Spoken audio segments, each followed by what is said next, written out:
আমরা একটা ঘোড়ায় চড়তে চাইছি, যে ঘোড়ার 4 পা কাটা। হুম। এই ঘোড়া দৌড়াতে পারেনি।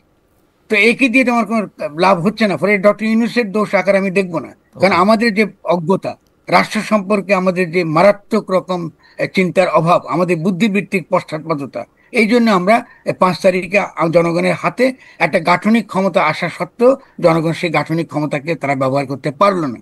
তারা শেষ পর্যন্ত আবারও শেখ হাসিনা রাষ্ট্রটাকে তারা রেখে দিল। রাষ্ট্র ক্ষমতায় যাওয়া এবং বিভিন্ন বড় বড় প্রজেক্টে নিয়ে গ্রহণ করে এবং বিভিন্ন ব্যবসা দখল করে তাদের এই আর্থিক স্বার্থটাকে না আদায় করা। এই ফরদ ভাই, জন্য আমি আমি আপনার বলেছি ফরদ ভাই, আমার মনে হয় যে আমি এবং আমাদের আমাদের দর্শকরা আপনার আর্গুমেন্টটা আমরা বুঝতে পারছি, কিন্তু আপনি যে কারণে বিএনপিকে লুটেরা মাফিয়া শ্রেণীর রিপ্রেজেন্টেটিভ বলতেছেন, সেই জিনিসটা তো 1991 সালে বেগম খালেদা জিয়ার হাত ধরে আমরা হইতে দেখছি। আমরা তো একটা অভিজ্ঞতা যদি এখন গেছি, এখন তো আমরা চিন্তা করতে পারি যে আমাদের নির্বাচন আমাদের সমস্যার কোনো সমাধান করবে না, এবং এটাকে বিএনপিকে বুঝতে হবে। বিএনপিকে আমি সমালোচনা করি এই কারণে যে আমরা চাই বিএনপির মধ্যে হুঁশ আসুক, এবং আমরা একটা গণপরিষদে একটা নতুন গঠনতন্ত্র প্রণয়নের প্রক্রিয়া আমাদেরকে যেতেই হবে। যদি আমরা এটাকে বাধা দিই এবং এটাকে আমরা এড়িয়ে যাই, বাংলাদেশ একটা মারাত্মক রকম বিরোধ, দ্বন্দ্ব এবং হয়তোবা গৃহযুদ্ধের মধ্যে ঢুকবে। কারণ জনগণের যে প্রত্যাশা, তার যে চাওয়া পাওয়া, এটা আমরা মেটাতে পারবো না। এবং বিচারের কথা ছাত্ররা যেটা বলছে, দেখা যাবে যে বিচার করা অসম্ভব।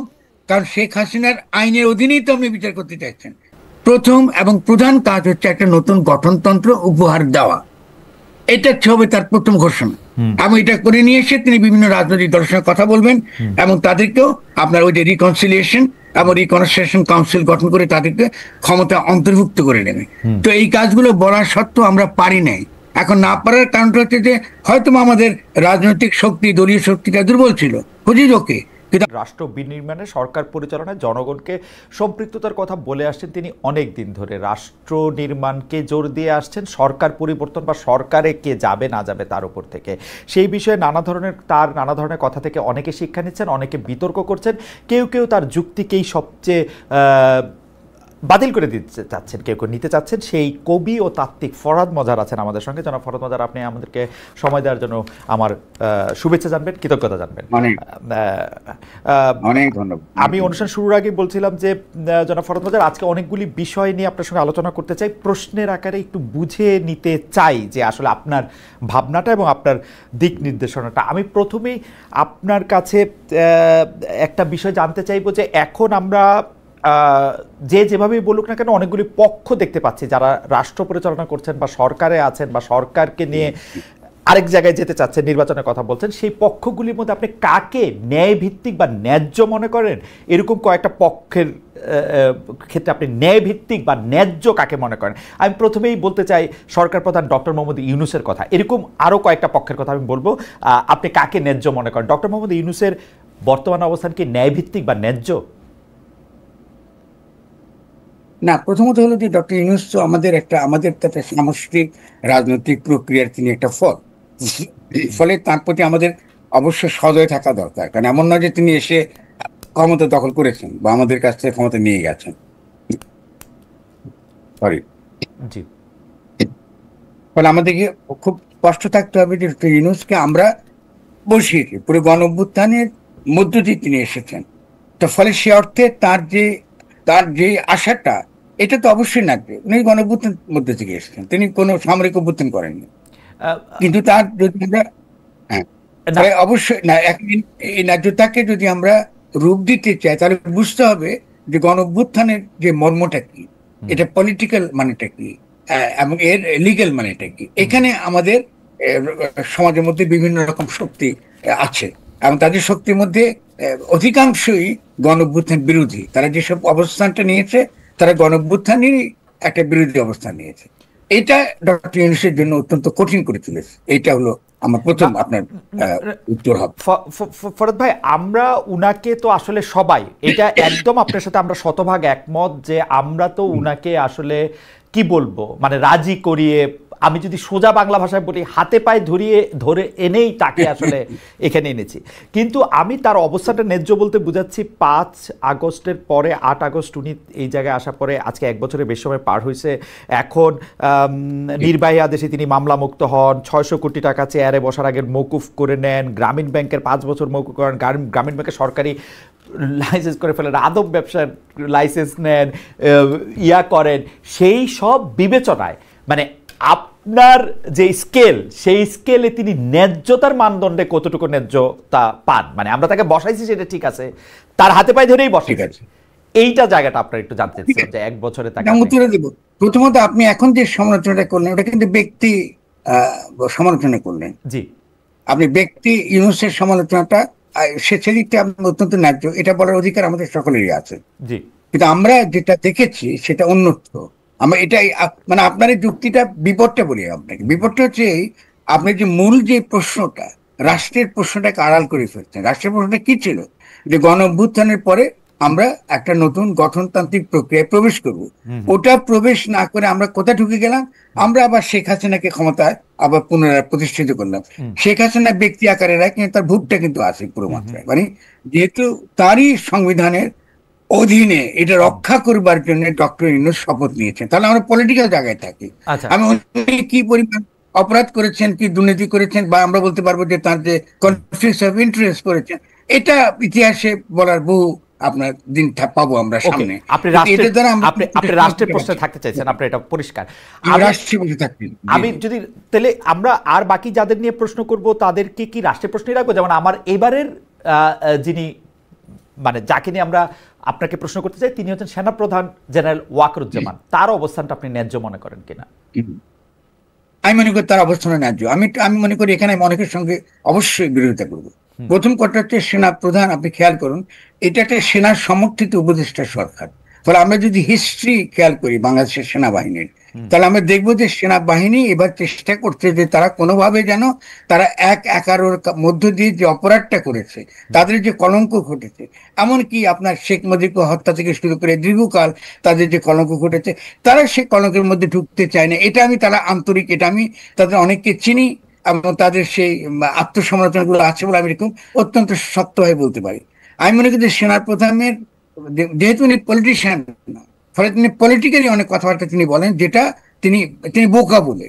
আমি বলি কেন আমি বলবো আমি কথাটা, কারণ তিনি যখন বলেন যে তিনি সেনাবাহিনীকে রাখতে চান না বাইরে এবং তাদের ক্যান্টনমেন্টে ফিরে যেতে হবে, এই যে তিনি কথাটা বলেন, এটাকে খুব যুক্তিসঙ্গত বুঝতে হবে।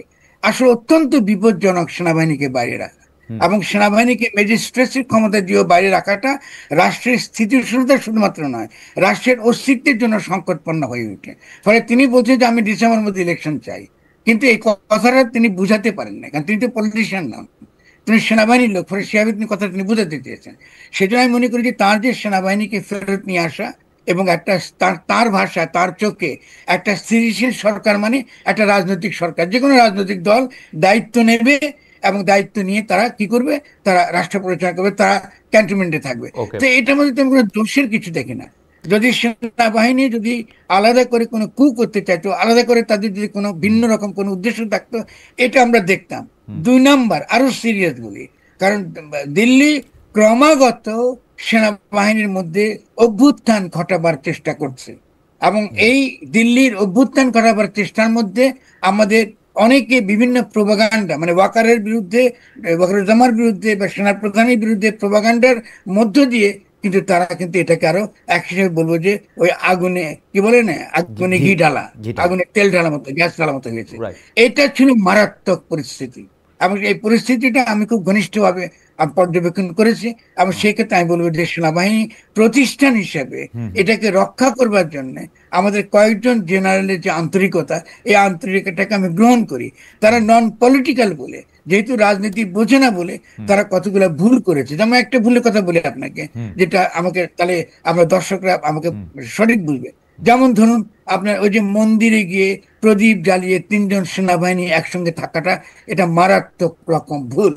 কারণ এটা অত্যন্ত নেতিবাচক একটা কি বলে একটা ভাবমূর্তি তৈরি করে সেনাবাহিনী, যে সেনাবাহিনী একটা ভারতের অধীনে বা এখানকার একটা বিশেষ সম্প্রদায়ের অধীনস্থ একটি বাহিনী।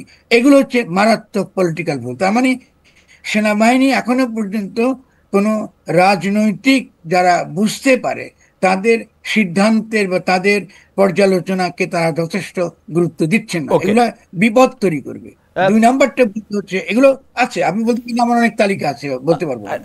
ফরাদ ভাই, জি এই বলুন। জায়গাটাতে যদি একটা লাইন বলতেন, যে আপনি যে বলতেছেন যে পার্শ্ববর্তী দেশ ভারত যে হচ্ছে সেনাবাহিনীর ভিতরে অনেক অভ্যুত্থান পরিকল্পনা করছে বা মানে যেটাকে বলা হচ্ছে যে একটু ইন্ধন দেওয়া, সেইটা তারা দিচ্ছে বা জ্বালানি কাঠ দেওয়া তারা দিচ্ছে, বর্তমান সেনাপ্রধান এবং তার যে বাহিনী সেটা কি তারা নস্যাৎ করছেন, নাকি তারা সেই ষড়যন্ত্রের অংশ? মানে ষড়যন্ত্রের অংশ তো না বটেই, সেটা আপনি পরিষ্কার আমার করেছেন। কাছে মানে তারা কি সেটি মানে ফাইট করতে পারছেন কিনা সেটা যদি আমরা বলি। যদি করতো তাহলে একদিনে ঘটে যেত, একদিনে আচ্ছা। ঘটে যেত। আমাদেরকে শুনুন, আমরা কোথায় খালেদ বিপদে পড়ি কি জানেন? হ্যাঁ। আমরা বিপদে পড়ি, আমরা সামগ্রিকভাবে রাষ্ট্রকে চিন্তা করতে পারি না, আমরা ওকে। ব্যক্তিকে কেন্দ্র করে তখন ওকে। সিদ্ধান্ত গ্রহণ করে বিপজ্জনক হয়ে পড়ে। ওকে। সেনা প্রধানের যদি আপনি তিরস্কার করতে চান, দোষ ধরতে চান, প্রচুর দোষ ধরতে পারেন না, হুম। কিন্তু আপনাকে তো মনে রাখতে হবে যে আপনার এটা একটা প্রতিষ্ঠান, হুম। এটা রাষ্ট্রের একটা প্রতিষ্ঠান, এবং এটা সে তার শুরু থেকে এই রাষ্ট্রের প্রতিষ্ঠানকে গড়তে দেওয়া হয় নাই। ওকে। শেখ মুজিবুর রহমান রক্ষী বাহিনী রাখতে চেয়েছেন, তিনি একটা একটা এই যে স্থায়ী সেনাবাহিনী রাখতে, হুম। এর কুফল আমরা দেখেছি। কারণ শেখ মুজিবুর রহমানের হত্যা হয়েছেন, হুম। এটা তো আমাদের দেশের জন্য ভালো না। হুম। তাহলে আপনি এই সংঘাতগুলো তো মারাত্মক। আর অন্যদিকে দেখুন, আজকে ডক্টর ইউনূসের সঙ্গে সেনা প্রধানের মধ্যে যে দূরত্বটা তৈরি করা হয়েছে খুবই পরিকল্পিতভাবে, হুম। এবং সেই ক্ষেত্রে আমি বলবো যে ওয়াকরুজ্জামান সাহেবও কিন্তু এটাকে কমাবার জন্য তার কোনো সক্রিয় উদ্যোগটা আমি দেখি নাই, হয়তো আছে, কিন্তু আমি বাইরের থেকে আছি বলে আমি বুঝি নাই। কিন্তু অন্যদিকে ডক্টর ইউনূসের দিক থেকে কিন্তু এই ব্যবধানটুকু, দূরত্বটুকু তারা টিকিয়ে রেখেছেন। এটা কিন্তু দেশের জন্য ভালো না। ফরাদ ভাই, আমরা আপনাকে তো আমরা কিছু আমরা ব্যাপারে আমরা অবশ্যই আপনাকে কম্প্রোমাইজ করতে হবে। ফরাদ ভাই, আমরা আপনার দেখানো পথে আমরা এখন একটু রাষ্ট্র কাঠামোটার মধ্যে থাকি। আমরা আবার ওই ব্যক্তিগত মানে ডক্টর মোহাম্মদ ইউনূসের সাথে সেনাপ্রধান বা ওই আলোচনাটা আমরা একটু পরে ধাপে আসি। আপনি বিএনপির অবস্থান ন্যায্য মনে করেন কিনা? ঠিক আছে, মানে ঠিক আছে। আমাদের আমাদের আর যে অবস্থান আছে যে বিএনপি, জামাত, এনসিপি এবং ইসলামী শাসনতন্ত্র সহ ইসলামী দলগুলোর অবস্থান আপনি ন্যায্য মনে করেন? প্রথমে বিএনপির কথা শুনি। আমি বলবো যে বিএনপির রাজনীতিটা বিএনপির জন্য আত্মঘাতী হয়েছে, ন্যায্যতার চেয়েও এটা আরো খারাপ। ওকে। বিএনপি তো ন্যায্য নয়, একটা গণঅভ্যুত্থান হয়ে গিয়েছে। ফলে গণঅভ্যুত্থানে জনগণের যে জনগণের যে অভিপ্রায়, এটাকে বিএনপি একদমই সমান করেন। বিএনপি এসে বলতেছে আমাদেরকে 3 মাসের মধ্যে আমাদেরকে নির্বাচন দাও। ফলে এটা তো হতে পারে না, একটা গণঅভ্যুত্থান হয়েছে শুধু নির্বাচনের জন্য না। এবং ক্রমাগত এই আজকে যে আমরা ডক্টর ইউনূসের যদি আমরা সমালোচনা করি, তাহলে তার সমালোচনা পুরোটাই কিন্তু বিএনপির ঘাড়েও পড়ে। কারণ বিএনপির যে পরিমাণ চাপটা দিয়েছে ডক্টর ইউনূসকে নির্বাচনের জন্য, যার ফলে ডক্টর ইউনূস অনেকগুলো একটার পর একটা ভুল করেছেন। কারণ রাজনৈতিক দলগুলো জনগণের প্রতিনিধি নয় গণ অভ্যুত্থানের পরে। আমাদের দেশে অনেকগুলো কনসেপ্ট আছে ডমিনেন্ট, যেগুলো আমাদেরকে ভাঙতে হবে। রাজনৈতিক দলগুলো এই যে নিউ লিবারেল ইকোনমিক পলিসিকে আমরা বলতে পারি এদের অনেক অধিকাংশই মাফিয়া এবং লুটেরা শ্রেণীর প্রতিনিধি। কারণ আপনি কখনোই সাধারণ মানুষ এই এই আপনাকে 5 কোটি 10 কোটি 50 কোটি টাকা দিয়ে তারা কিন্তু আপনার এই নির্বাচনে তারা অংশগ্রহণ করতে পারবে না। ফলে আপনি যখন এই নির্বাচনের কথা বলেন, এখন বাংলাদেশকে গঠন করবার প্রশ্নটাকে বাদ দিয়ে আপনি স্বভাবতই এই পুরো গণঅভ্যুত্থানের বিপক্ষে দাঁড়ান। ফলে বিএনপি তো ন্যায্য হওয়ার প্রশ্নই আসে না। বিএনপি আগাগোড়াই গণঅভ্যুত্থান বিরোধিতা করেছে, এবং গণঅভ্যুত্থানকে নস্যাৎ করাটা ছিল তার রাজনীতির প্রধান লক্ষ্য। অথচ বিএনপি সবচেয়ে বেশি উপকৃত এই গণঅভ্যুত্থান থেকে। আজকে দেখুন, আজকে যে পরিমাণ সম্মান আপনার খালেদা জিয়া পেয়েছেন, এবং একই সঙ্গে যে আপনার কি বলে আমাদের তারেকের উপর যেসব মামলাগুলো ছিল, সে মামলাগুলো তো উঠে গেছে। ফলে গণঅভ্যুত্থানে কত নিট কিন্তু যে ফল এটা বিএনপি পেয়েছে। অথচ বিএনপি একটা জনগণের সঙ্গে একটা মারাত্মক বিশ্বাসঘাতকতা করেছে। কারণ জনগণ চেয়েছে আমরা একটা নতুন গঠনতন্ত্র করতে চাই, সেক্ষেত্রে বিএনপি জাতীয় সরকারে থাকতে পারতো। কারণ প্রথম দিকে তো আমি প্রত্যেকটা নেগোসিয়েশনে যুক্ত ছিলাম, এবং আমরা বলেছি যে আসেন আমরা একটা জাতীয় সরকার করি, এবং শুধু তাই না, আমরা একটা কি করি, আমরা একটা এক ধরনের গার্ডিয়ান কাউন্সিল করি, মানে আমার রিকনসিলিয়েশন এবং রিকনস্ট্রাকশন কাউন্সিলের মতো, অনেকটা আপনার নেলসন ম্যান্ডেলার মতো। বলে আপনারা থাকেন ওখানে, এবং মন্ত্রণালয়গুলোকে ছেড়ে দিই, মন্ত্রণালয়গুলো চলুক, এবং ওখানে থেকে আমরা একটা বাংলাদেশের জনগণের জন্য যেটা ভালো একটা গঠনতন্ত্র আমরা করি। যেহেতু 72 সালে আমরা একটা গঠনতন্ত্র প্রণয়ন করতে পারি নাই, কারণ শেখ মুজিবুর রহমান এসে তিনি ওই পাকিস্তানি যারা নির্বাচিত হয়েছিলেন তাদেরকে তিনি ফরাদ ভাই একটু একটু যদি মানে ধাপে ধাপে মানে কারণ অনেক বিষয় হচ্ছে হয়তো আমি ঠিক পুরোপুরি বুঝতে পারতেছি না, সেজন্য একটু একটু জিজ্ঞেস করে করে যাই।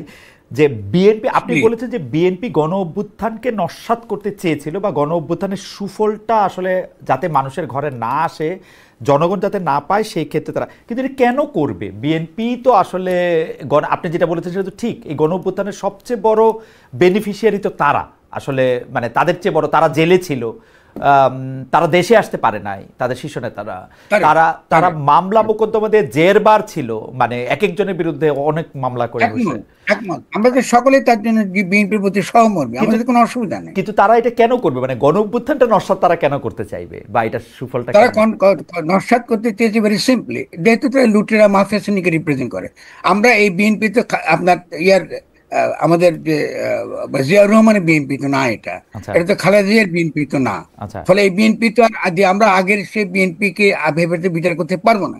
এখানে যারা এখানে পুরো বিএনপি যারা পরিচালনা করে তাদের মধ্যে অধিকাংশ আপনি এস আলমের গোলাম, অনেকে বসুন্ধরার সঙ্গে যুক্ত, অনেকে নানান রকম লুটিয়া মাফিয়া শ্রেণীর স্বার্থে। ফরহাদ ভাই, 2001 থেকে 2006 বিএনপি খালেদা জিয়ার বিএনপি ছিল, 2025 বিএনপি খালেদা জিয়ার বিএনপি না, মানে কি মৌলিক পার্থক্য? যদি লুটেরা মাফিয়া শ্রেণীকে রিপ্রেজেন্ট তারা করে, তাহলে তারা তখনও করছে, এখনো করবে, মানে ব্যাপারটা তো তখন করে নাই, এখন করবে, ব্যাপারটা কিরকম? অনেক অনেক পার্থক্য আছে, আমাদের হিস্ট্রি ভুলে যাবেন না। যেমন আজকে যদি আমরা বলি যে শেখ মুজিবুর রহমান তো বাংলাদেশের যে আন্দোলনে তিনি তো একটা সামনের সারির একটা মানুষ ছিলেন। আজকে ধরুন বাংলাদেশের যে আমাদের যে বাংলাদেশের একটা জনগোষ্ঠী হিসেবে তার যে চেতনাগত দিক, এটাকে বিকশিত করার ক্ষেত্রে তার তো একটা অবদান আছে। বাংলা ভাষা এবং সংস্কৃতির প্রশ্নটাকে নিয়ে এসছেন। ফলে এই শেখ মুজিবকে, আর যিনি বাকশাল করেন বা যিনি শপথ ছাড়া প্রেসিডেন্টের পদ গ্রহণ করেন, তাকে তো আপনি এক করে ফেলবেন না, আপনি তো অবশ্যই সমালোচনা করবেন। তেমনি আমি শেষ করি বিএনপির সময় বক্তব্য দিই, সেটা হলো এই যে আপনি জিয়াউর রহমান আমাদের সৈনিক এবং জনগণের বৈপ্লবিক মৈত্রীর ভিত্তিতে তিনি এসেছেন, ফলে এটা হলো সিগনিফিকেন্স, তার পলিটিক্যাল সিগনিফিকেন্স।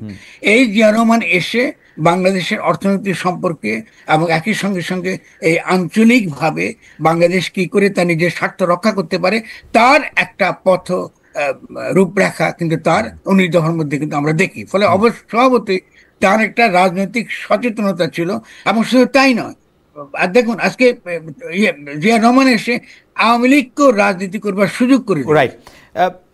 আমরা যদি বেগম জিয়াতে আসি, মানে 2001-কে যদি চলে আসি আর কি, ফরহাদ ভাই, আপনি বলতেছিলেন যে এই বিএনপিকে আপনি খালেদা জিয়ার বিএনপিও বলতে চান না, তো সেই ক্ষেত্রে আমি বললাম যে না, চাই অবশ্যই না, এটা বলি না, আমি তো আপনাকে ব্যাখ্যা করে যে বিএনপির ইতিহাস, সেখান থেকে খালেদা জিয়া যখন আপনার জিয়াউর রহমান তিনি যখন তাকে তখন হত্যা করা হয়, তাহলে একজন মানুষ যিনি ধরে রাখতে চেয়েছে সেই স্পিরিটটা একদিকে, এবং অন্যদিকে এরশাদ বিরোধী আন্দোলনকে তিনি নেতৃত্ব দিয়েছেন।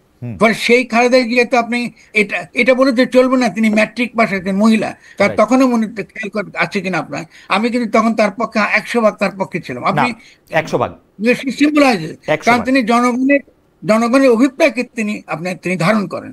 এবং আমি এখনো মনে করি বাংলাদেশের নিরাপত্তার প্রশ্নে, যে কারণে আমি তার সঙ্গে অত্যন্ত ঘনিষ্ঠভাবে কাজ করেছি, বাংলাদেশে যদি নিরাপত্তা, জাতীয় স্বার্থ, জাতীয় নিরাপত্তার প্রশ্নটা আসে, আমি খালেদা জিয়াকে, বেগম খালেদা জিয়াকে 100 ভাগ তার উপর নির্ভর করি। সেক্ষেত্রে আমি তাকে বিশ্বাস করি, আস্থা, তার পূর্ণ আস্থা আছে। কিন্তু তার অন্যান্য যে সকল নেতাগুলো বিএনপিতে ঢুকেছে তারা তো খালেদা জিয়া কমাননি, তারা তো আপনার খালেদা জিয়ার সঙ্গে তো না। ফরহাদ ভাই, এটা তো আপনার অনুমান, হয়তো বেগম জিয়া উনাদেরকে ইচ্ছা করেই নিছেন, কারণ আপনি বিএনপি পরিচালনা করলে বিএনপি একরকম হইতো, আপনি বিএনপি মহাসচিব হলে বিএনপি একরকম। আমি ব্যাখ্যা দিই, ঠিক আছে, আমি আপনাকে ব্যাখ্যাটা দিই। আমাদের এখানে রাজনৈতিক দলগুলোতে গড়ে ওঠে আমাদের আর্থ সামাজিক বাস্তবতার ভিত্তিতে, আপনার কথাটা সত্য, কিন্তু এক্ষেত্রে খালেদা জিয়াকে আমি দায়ী করতে পারবো না। কেন? কারণ আমাদের এখানে পরবর্তীকালে যখনই আমাদের অবাধ বাজার ব্যবস্থাটা এসে গেল এবং রাষ্ট্র বিভিন্ন বড় বড় প্রকল্পের ধারক হলো এবং রাষ্ট্র হয়ে উঠলো খুব দ্রুত বেগে টাকা কামাবার একটা ক্ষেত্র। উনি 300 আসনে যেসব প্রার্থীকে নমিনেশন দিয়েছেন, প্রার্থীকে যারা আমি ব্যাখ্যা করতে, নমিনেশন ব্যাপারটা যখন ব্যবসা হয়ে গেছে, এটা লুটে মাফিয়া শ্রেণীর রাজনীতি হয়ে গেছে। যেদিন থেকে আপনি নমিনেশন দিয়ে ব্যবসা শুরু করলেন, তখন এটা তো আগের বিএনপি না। আপনি জিয়াউর রহমানের চর্চাটা আপনি খেয়াল করেন, জিয়াউর রহমান সময় আমাদের বয়সও কম ছিল, জিয়াউর রহমানের বিরোধিতা করেছি আমরা, কিন্তু তারপর যে জিয়াউর রহমান কথা বলেছে, জিয়াউর রহমান মধ্যে আপনার রেডিক্যাল লেফটরা ছিল, যারা বাকশালের সময় অত্যাচারিত নির্যাতিত হয়েছে। ফলে আপনি এভাবে দেখেন, আপনি যদি প্রশ্নটা তৈরি করেছেন, আমাকে করেছেন ব্যক্তি কেন্দ্রিক, ফলে স্বভাবত আমার উত্তরটা ব্যক্তি কেন্দ্রিক হয়ে যাচ্ছে। কিন্তু মূল প্রশ্ন হচ্ছে যে আমাদের সোসাইটির রাজনীতির যে বিকাশটা ঘটেছে, এই বিকাশের যে কুফলটা, এই কুফলটা বিএনপির উপর পড়েছে। আপনি যদি আমাকে আমার বক্তব্য শুধরাতে বলেন, আমার মনে হয় যে বা একটা সংস্থা সংগঠন হিসেবে আপনি বিএনপির যে চেহারাটা আপনি এখন তুলে ধরেছেন, যে কারণে ও গণঅভ্যুত্থানকে নস্যাৎ করেছে, এইটা মনে হয় পরিষ্কার যে যেহেতু ও লুটেরা মাফিয়া। আমি আপনাকে একটু অ্যাড করব, কারণ বিএনপি যদি নির্বাচনের কথা, নির্বাচনই দাও 3 মাসের মধ্যে দাও, 6 মাসের মধ্যে দাও, 1 বছরের মধ্যে দাও, মানে নির্বাচনের প্রশ্নটাকে সে যদি এইভাবে সামনে না আনতো, কারণ নির্বাচন তো হবেই, আপনি নির্বাচন চলতে পারেন না রাষ্ট্র। ফলে আপনি কি গণপরিষদ নির্বাচন চাইছেন, নাকি আপনি জাতীয় সরকার চাইছেন, নাকি আপনি স্থানীয় সরকার চাইছেন, এই বিষয়গুলো তো বিএনপি আমাদেরকে পরিষ্কার করে নাই। কিন্তু ফরাদ ভাই, আমার কাছে মনে হয় আমরা যখন আপনার কাছে, আপনি নিশ্চয়ই লিখবেন এটা সম্পর্কে, তখন নিশ্চয়ই এটা তুলনামূলক বিবেচনায় দেখব যে কে আগে এটা শুরু করেছিল। ইউনূস সাহেব 5 বছর আগে থাকতে চেয়েছেন, এই ইরাদা আগে প্রকাশ হয়েছে, নাকি বিএনপি চাপ আগে দিতে শুরু করেছে, সেইটাও আপনি নিশ্চয়ই আপনি বিশ্লেষণ করে আমাদের দেখাবেন। আমি এখানে এখন এই পর্যায়ে, মানে এই আলাপের পর্যায়ে, আমি আপনাকে জামাতের ন্যায্যতা প্রসঙ্গে একটু বলি। জামায়াতে ইসলামী কি আসলে এখন ন্যায্য আছে? পিআর না হলে নির্বাচন হবে না, নির্বাচন আমরা চাই না, ঐক্যমত প্রশ্নে এই ব্যাপারটা এরকম, আমরা এরকম, মানে আপনি আমাদের ব্যাখ্যা আমরা করতেই পারি, কিন্তু জামায়াতে ইসলামীর অবস্থানটা আপনি ন্যায্য মনে করেন কিনা? আমি এখন আমি বুঝতে পারছি যে আপনার প্রশ্নটার মধ্যে একটু গরজ আছে। আচ্ছা, সরি, আপনি ঠিক করে দেন। প্রশ্নটা কিন্তু ন্যায়ের প্রশ্ন না। জি, প্রশ্নটা হচ্ছে যে আমরা 72 সালে এক স্বাধীনতা যুদ্ধের পরে আমরা একটা রাষ্ট্র গঠন করতে পারি নাই, জনগণের অভিপ্রায়কে আমরা ধারণ করতে পারি না। আমাদের অনেকগুলো অত্যন্ত ক্রিটিক্যাল একটা এরিয়া আছে, আমরা পারি নাই। এবং না পারতে আমরা যখন যে এরশাদ বিরোধী আন্দোলন করলাম, তারপরেও কিন্তু আমরা একটা রাষ্ট্র গঠন করতে পারলাম না, এবং এবারও কিন্তু আমরা একটা রাষ্ট্র গঠন করতে পারলাম না। ফলে ব্যাপারটা কিন্তু ন্যায্য আর অন্যায্যের প্রশ্ন না। যদি আমরা রাষ্ট্র গঠন করবার এই যে জনগণের যে অভিপ্রায়, সে অভিপ্রায়কে বাস্তবায়িত করবার ক্ষেত্রে জামাতের কি কোনো ইতিবাচক ভূমিকা আছে? আমি বলি জামাতের কোনো ইতিবাচক ভূমিকা আমি এই মুহূর্তে দেখি না, কিন্তু ক্ষতিকর কিছু দেখি না। কেন বলি আপনাকে? কারণ জামাত একটা রাজনীতি করে এবং তার একটা আদর্শিক রাজনৈতিক দল, এবং আমি যতটুকু বুঝি জামাত ধরে নিয়েছে যে যদি তারা ডিসি গুলো জামাতপন্থী হয়, তাহলে তারা ইতিমধ্যে রাষ্ট্র ক্ষমতায় চলে গেছে। তারা ফলে নির্বাচন নিয়ে তারা খুব একটা ব্যস্ত নয়। ফলে তারা যে আপনার পিআরটা চায়, যে প্রফেশনাল রিপ্রেজেন্টেশনের ভিত্তিতে যে তারা ক্ষমতার অংশীদারিত্ব চায়, এটা তাদের জায়গার থেকে কিন্তু এটা যুক্তিসঙ্গত। কিন্তু যদি আপনি রাষ্ট্র গঠনের প্রকল্পের দিক থেকে তাকান, তাহলে জামাত তো ইতিবাচক নয়। জামাত তো আমাদেরকে এমন কোন সত্যিকার অর্থে যে আমরা যে নতুন যে রাষ্ট্রটা গঠন করতে চাই, সেখানে ইসলামের ভূমিকা কি হবে, বা আমরা কি 71 সালে যখন স্বাধীনতার ঘোষণা দিয়েছিলাম, সাম্য, মানবিক মর্যাদা এবং সামাজিক ন্যায় বিচার, এটা তো ইসলামী মূল্যবোধ। তাহলে তো আমরা 71 সালে তো আসলে ইসলামী রাষ্ট্রই গঠন করতে চাইছিলাম, আমরা তো ইসলাম থেকে আলাদা কিছু গঠন করতে চাইনি। কিন্তু ইসলামী পন্থীদের মধ্যে এখনো পর্যন্ত ইসলামী রাষ্ট্র নামক একটা অদ্ভুত চিন্তা একটা আছে, যার সঙ্গে ইসলামের কোনো সম্পর্ক নেই। ইসলামী রাষ্ট্র বলে কোনো কনসেপ্টই নেই। ইসলামী সমাজ আছে, রাষ্ট্র নাই।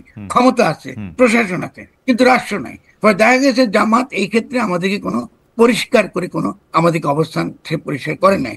2 নম্বর, ইখওয়ানুলের রাজনীতি গ্লোবালি আন্তর্জাতিকভাবে পরাজিত, এবং আমরা দেখেছি যে এটা কোনো ভবিষ্যৎ নাই। আমরা জামাতের মধ্যে কিন্তু রূপান্তর দেখি নাই। তারা আব্দুল আলাহ মওদুদীর যে অবস্থান, তিনি একটা জাতিবাদী ইসলামপন্থী মানুষ, আমি তাকে সম্মান করি, তাকে নিয়ে যথেষ্ট আলোচনা হতে পারে, কিন্তু আমরা দেখি নাই যে এই মওদুদীর চিন্তাটা তারা বাংলাদেশে কি করে বাস্তবায়িত করবে। তারা কি এটা রেখেছে না তারা বাতিল করে দিয়েছে? ফলে আমরা যদি রিয়েলি ইসলামকে বাংলাদেশে ইন্টিগ্রেট করতে চাই আমাদের মূল্যবোধের মধ্যে, আমাদের রাষ্ট্র গঠনের মধ্যে, আমাদের সংস্কৃতির মধ্যে, তাহলে জামাতের প্রথম কাজ হবে জামাত ইসলামীর নামটা বাদ দেওয়া। জামাত ইসলামীর নামটা রাখা মানে এই দেশের 17 কোটি মানুষকে অপমান করা। কারণ আমরা 71-এ মুক্তিযুদ্ধ করেছি, কিন্তু যারা এই মুক্তিযুদ্ধকে গ্রহণ করে নাই, তার মধ্যে এই নামটা ছিল আমাদের বুকের মধ্যে বিধে আছে। এটা তো মনে হয় যে এর চেয়ে পরিষ্কার করে বলা সম্ভব না। জি জি জি, আপনার এটা খুবই সেন্সিটিভ ইস্যু এবং গুরুত্বপূর্ণ বুঝতে পারেন, কারণ আপনি এই কথাটা বলা গুরুত্বপূর্ণ। কারণ জামাত থাকলে আবারও আওয়ামী লীগ ফিরে আসবে, আবারও বাকশালী ফ্যাসিবাদ ফিরে আসবে, আবারও শেখ হাসিনার ফ্যাসিজম ফিরে আসবে। কারণ জামাত থাকা মানে হলো অবশ্যই বাংলা ভাষা এবং সংস্কৃতির লড়াইটা প্রধান মুখ্য রাজনৈতিক বিষয় উঠবে। ফলে জামাতকে আমি বারবার বলি আপনাদের এই নাম বদলাতে হবে। আর দ্বিতীয়ত হলো জামাত তো আপনার যখন এই গণপ্রতিনিধিত্ব অধ্যাদেশে যখন তারা নিজেদেরকে যখন তারা নিবন্ধিত করেছে, সেখানেও তারা ইসলাম কায়েম করার কথা তো বলে নাই, তারা তো গণতন্ত্র চেয়েছে। তো আচ্ছা আপনি কেন প্রচারণা ফরদ ভাই, করছেন? আমরা ঠিক একটু না। ফরদ ভাই আমরা একটু আগাই। আমরা শুধু এই জায়গার মধ্যে থেকে আপনি আর এক লাইন বলবেন কিনা, বা এটাতে আপনি কোনো কিছু আছে না যে জামাত থাকলে আবার আওয়ামী লীগের ফিরে আসার সম্ভাবনা থাকবে, এবং আপনি সম্ভাবনা বলছেন, আপনি বলছেন আসবেই, এটাকে আরেকটু লাইন বলবেন যে এটা কি আসলে জামাত এরকম করে? আছে বলে এখন যে সেকুলার এবং এই যে বাঙালি জাতিবাদী যে রাজনৈতিক ধারা, হ্যাঁ আওয়ামী লীগ নামে বা বেনামে হ্যাঁ যেটা আছে, কিন্তু জামাত আছে বলে আছে। বাংলাদেশের যে তাদেরকে আমরা বামপন্থী বলি, যারা ডেফিনেটলি তারা মনে করে তাদের তো কি, তাদের যে মূল যে লড়াইয়ের কিন্তু ক্ষেত্র তো এটাই, যে কিন্তু আপনি যদি একটা ইসলামী রাষ্ট্র কায়েম করতে চান, ইসলাম আমাদের সংস্কৃতির অংশ। আর আমি আমার লেখাতে বারবার দেখিয়েছি যে ধর্মের একটা ক্রিটিক আমাদের লাগবে। ওকে ইসলামে আমাদের শুধু আমাদের ধর্ম মাত্র না, ইসলাম আমাদের আগামী দিনে রাষ্ট্র গঠনের ক্ষেত্রে ইসলাম একটা অত্যন্ত গুরুত্বপূর্ণ ভূমিকা থাকবে। কিন্তু ওকে এমন একটা ভূমিকা, যে ভূমিকা আমরা তথাকথিত ইসলামপন্থী এবং সেকুলার পন্থী সকলে আমরা একমত হতে পারি। ওকে এটা হলো রাষ্ট্র গঠনের প্রক্রিয়া। এই আর কি। আপনি ওকে যদি বিভেদটা টিকিয়ে রাখেন, এই বাইনারি ইসলাম বনাম সেকুলারিজম, এটা আত্মঘাতী। আমার মনে হয় এখান যে থেকে আমার বেরিয়ে আমার মনে হয় যে আপনার এই কথা থেকেও আরো অনেক কিছু বিষয় আলোচনার আছে। যেমন আমি শুধু আমার 2 পয়সাটা একটু দিয়ে রাখি, যে প্রায়ই আমরা শুনি, কতদিন আগে বিএনপি শীর্ষ নেতার কাছেও আমরা শুনলাম যে আমরা কোরআন সুন্নাহ বিরোধী কোনো আইন করব না। বাংলাদেশে কি কোনো কোরআন সুন্নাহ বিরোধী আইন আছে? আমি তো খুঁজে পাই না কোন আইন কোরআন সুন্নাহ বিরোধী, আমি তো বুঝতে পারি না। কিন্তু এইটা বারবার এরকম করে বলা হয় কেন? এবং আপনিও আজকে বলছেন যে তারা যখন গণপ্রতিনিধিত্ব ওই জায়গাটার মধ্যে স্বাক্ষর করে, তখনও জামাত ইসলামীও তো বলে নাই যে ইসলামী শাসন কিভাবে প্রতিষ্ঠা করবে। এই ব্যাপারটা নিয়ে নিশ্চয়ই বড় আলোচনা দাবি রেখে আপনি আরো 2টা রাজনৈতিক অস্তিত্ব সম্পর্কে যদি একটু একটু বলেন। একটা হচ্ছে এনসিপি, একটা হচ্ছে ইসলামী শাসনতন্ত্রের নেতৃত্বে বা আরো ইসলামিক দলগুলি। একটু সংক্ষেপে যদি বলেন, ফলে অনেক প্রশ্ন জমে গেছে আসলে। এনসিপিটা যদি একটু বলেন, এনসিপির অবস্থানটা আপনি কিভাবে দেখেন? এই ফেব্রুয়ারিতে তাদের জন্ম। এনসিপি তরুণেরা একটা গণঅভ্যুত্থান করেছে, ফলে তাদের প্রতি আমাদের একটা সমর্থন থাকবে। জনগণ সমর্থন করেছে, বাস্তবে সমর্থন করেছে, তাদের নেতৃত্বে গণঅভ্যুত্থানটা হয়েছে। তাদের সঙ্গে যুক্ত ছিল আমাদের সৈনিকেরা, যারা বলেছে যে আমরা এরপর আর গুলি করবো না। ফলে সভাপতি সাদা মানুষের গুলি করতে তারা অস্বীকার করেছে বলে সভাপতি শেখ হাসিনার পক্ষে আর এই আমাদের এই শাসন ব্যবস্থা থাকা সম্ভব ছিল না। ফলে এনসিপির এই যে ঐতিহাসিক গুরুত্ব, এটা তাকে দিতে হবে। কিন্তু বৈষম্য বিরোধী ছাত্র আন্দোলন, ছাত্র তরুণদের আন্দোলন এক জিনিস, আর নির্বাচনবাদী এনসিপি যে নির্বাচন করতে চায়, গণ অভ্যুত্থানের যে লক্ষ্য, এটা সফল হবার আগে, এটা বাস্তবায়িত হবার আগে এই এনসিপিকে আমি গ্রহণ করি না। কারণ নির্বাচনবাদটা আমাদের সবচেয়ে বড় রাজনৈতিক সমস্যা। নির্বাচন দরকার, কিন্তু নির্বাচনবাদ অত্যন্ত মুশকিল। কারণ নির্বাচনটা দরকার আমাকে একটা গণপরিষদ নির্বাচনের জন্য, নির্বাচন দরকার আমাকে একটা জাতীয় সরকারকে স্থানীয় সরকার নির্বাচনের জন্য। নির্বাচন একটা পদ্ধতি মাত্র। ফলে এনসিপির রাজনীতির দ্বারা তারা প্রতিষ্ঠা করতে পারে নাই যে নির্বাচন একটা প্রক্রিয়া মাত্র।